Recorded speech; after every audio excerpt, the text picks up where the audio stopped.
Assalamualaikum warahmatullahi wabarakatuh. Perkenalkan, nama saya Kevin Gentama dari PSTIA dengan NPM 22156561133. Di sini saya akan menjelaskan topologi jaringan komputer, yaitu tugas mata kuliah jaringan komputer, teknik informatika. Jadi di sini saya mendapat em, skripsi makalah yang akan saya analisis, yaitu graf dalam topologi jaringan yang dibuat oleh Charles Haryadi dengan nomor 133.05.105 dari program studi Teknik Informatika ITB. Jadi untuk pengertiannya sendiri menurut Bapak Charles Haryadi, topologi jaringan adalah hubungan fisik antara setiap anggota, links, node, dan sebagainya dari sebuah jaringan komputer.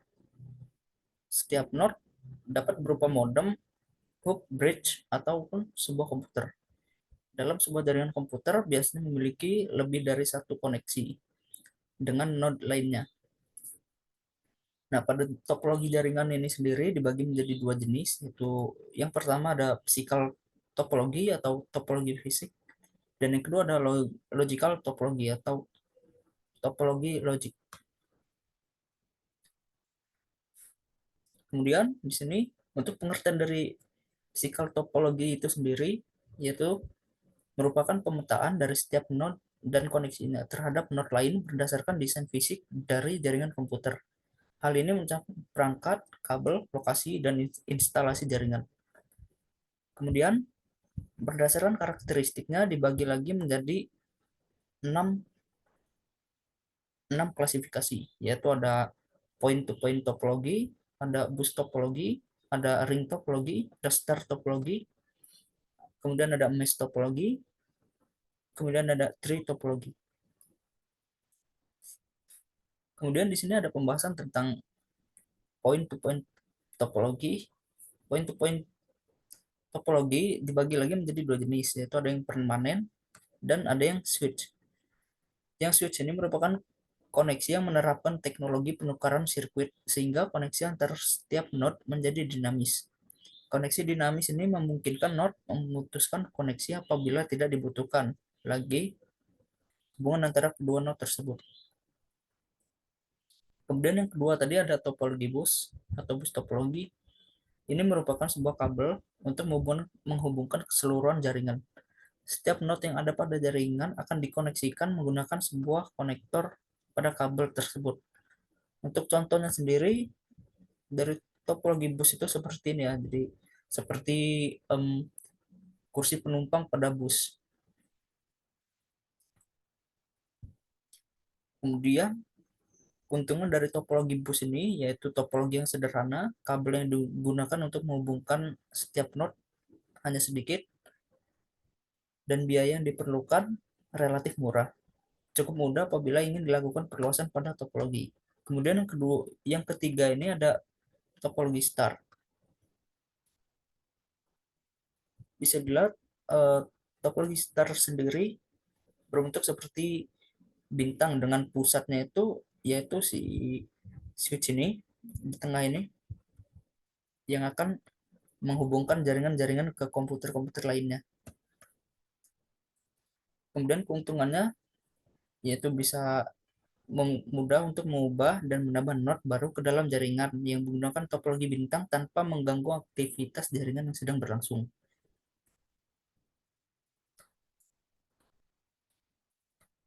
Kemudian kelemahannya itu sendiri yaitu terletak pada hubnya. Jika terjadi kegagalan pada hub pusat, bisa dilihat di sini pusatnya, hub centernya ini sendiri. Jadi jika dia gagal, maka semua komputer yang terhubung ke pusat ini akan mengalami kegagalan koneksi.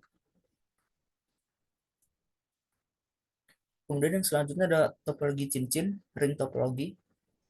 Ring topologi sendiri ini bisa dilihat gambarannya seperti cincin pada umumnya.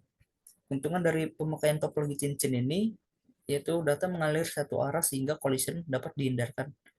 Kemudian waktu yang digunakan untuk mengakses data lebih optimal. Tetapi kelemahannya sendiri yaitu Apabila ada satu node dalam cincin yang gagal berfungsi, maka akan mempengaruhi kinerja keseluruhan jaringan. Karena bisa dilihat di sini kabel ini saling menyatu satu sama lain dari komputer satu ke komputer lainnya, sehingga jika terjadi satu saja kegagalan, maka komputer lainnya akan terpengaruhi. Kemudian yang selanjutnya ada mesh topologi, yaitu topologi acak. Bisa dilihat sini dengan bentuknya yang tidak beraturan. Jadi dari setiap komputer bisa menghubungkan ke komputer lainnya dan juga bisa terhubung ke pusatnya.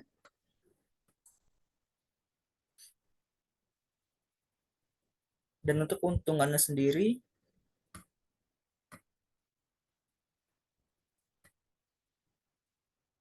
mudah dalam menangani kegagalan yang mungkin terjadi dalam jaringan. Dikarenakan topologi yang acak sehingga em, alur dari topologi ini sendiri tidak terlalu dinamis, tidak terlalu kaku. Kemudian kelemahan dari topologi ini membutuhkan biaya yang relatif besar dan juga sulit untuk melakukan konfigurasi ulang dan instalasi node baru. Kemudian yang terakhir ada topologi pohon atau tree topologi. Di sini bisa dilihat. Jadi setiap hubnya ini sendiri, switchnya ini menghubungkan dua-dua komputer dan akan saling berhubungan antara satu switch dengan switch yang lainnya. Kemudian dari jenis topologi fisik sudah kita bahas semua. Kemudian yang kedua ada topologi logik atau topologi logical. Topologi logical sendiri merupakan cara sebuah sinyal atau pesan berlaku pada media di jaringan. Pesan ke dalam hal ini akan melewati jaringan dari satu node ke node lain tanpa memperhatikan kondisi fisik dari node. Logical topologi ini memiliki klasifikasi yang tidak jauh berbeda dengan klasifikasi pada physical topologi tadi. Kemudian ada kesimpulannya yaitu yang pertama, koneksi optimal memiliki keuntungan tambahan dengan mengurangi besarnya akibat dari kehilangan node ataupun link. Yang kedua, topologi cincin merupakan desain jaringan yang lemah karena kerusakan pada satu node dapat mengakibatkan kerusakan seluruh jaringan tadi yang sudah kita bahas. Kemudian yang ketiga ada desain jaringan yang memiliki banyak sub-sub jaringan, biasanya susah untuk dilakukan pemantauan.